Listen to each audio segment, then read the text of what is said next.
টি-20 বিশ্বকাপের উন্মাদনা এবার নেই বাংলাদেশে। 7 ফেব্রুয়ারি বিশ্বকাপের জন্য যখন শেষ সময়ের প্রস্তুতিতে ব্যস্ত দলগুলো, তখন ঘরের মাঠে বিশ্বকাপের বিকল্প টুর্নামেন্ট খেলছে লিটন শান্তরা। রাজনৈতিক বৈরী সম্পর্কে ভেস্তে গেছে বাংলাদেশের বিশ্বকাপ স্বপ্ন। মোস্তাফিজকে আইপিএল থেকে বাদ দেয়া বাংলাদেশের নিরাপত্তা শঙ্কায় ভারতে বিশ্বকাপ বর্জন। এরপর আইসিসির টাইগারদের বিদায় দিয়ে স্কটল্যান্ডকে স্বাগত জানানো। গেল কয়েক সপ্তাহ ধরে এটাই ছিল ক্রিকেট দুনিয়ার সবচেয়ে আলোচিত ইস্যু।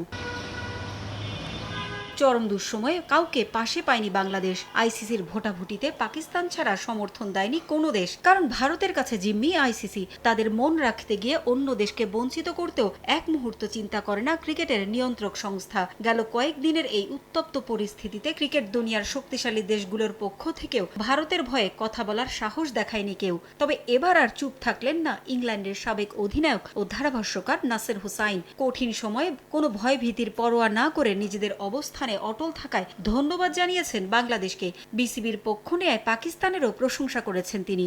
এছাড়াও পাকিস্তান ভারতের বিপক্ষে ম্যাচ বয়কট করে যোগ্য জবাব দিয়েছে বলেও মনে করেন নাসের। বাংলাদেশের নিজেদের অবস্থানে অটল থাকা আমাদের বেশ ভালো লেগেছে। তারা নিজেদের ক্রিকেটার মুস্তাফিজের পাশে দাঁড়িয়েছে। পাকিস্তানকেও ভালো লেগেছে, যদিও জানি এটা রাজনৈতিক, তবে ভালো লেগেছে। কোনো একটা পর্যায়ে কাউকে তো বলতেই হবে যথেষ্ট রাজনীতি হয়েছে। এখন কি আমরা ক্রিকেট খেলাটায় ফিরে যেতে পারি? কারণ একমাত্র ভারত পাকিস্তান ম্যাচের অর্থ দিয়ে আইসিসিকে আঘাত করতে পারে পাকিস্তান। গত কয়েক বছরে ক্রিকেটে রাজনৈতিক প্রভাব অনেক বেড়েছে, কেউ কারো সঙ্গে হাত মেলায় না।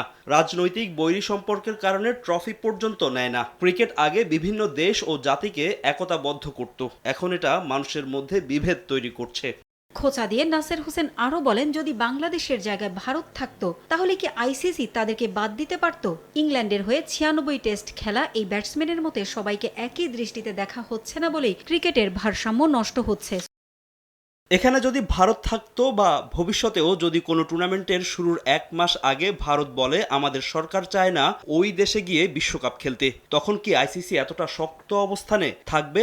বাংলাদেশকে আপনি যেভাবে দেখবেন পাকিস্তানকেও সেভাবে দেখতে হবে, ভারতকেও একইভাবে দেখতে হবে। এখন ভারতীয় সমর্থকেরা আরো চিৎকার করতে পারে যে আমাদের টাকা আছে তাই আমাদের কথা শুনতেই হবে। যদি বাংলাদেশ ও পাকিস্তানকে এই ঘটনার রেশ ধরে ক্রমাগত আঘাত করা হয়, তবে দিন শেষে ক্রিকেটেরই ক্ষতি হবে বলে মনে করেন নাসের হোসেন। পারভিন আক্তার, সময় সংবাদ।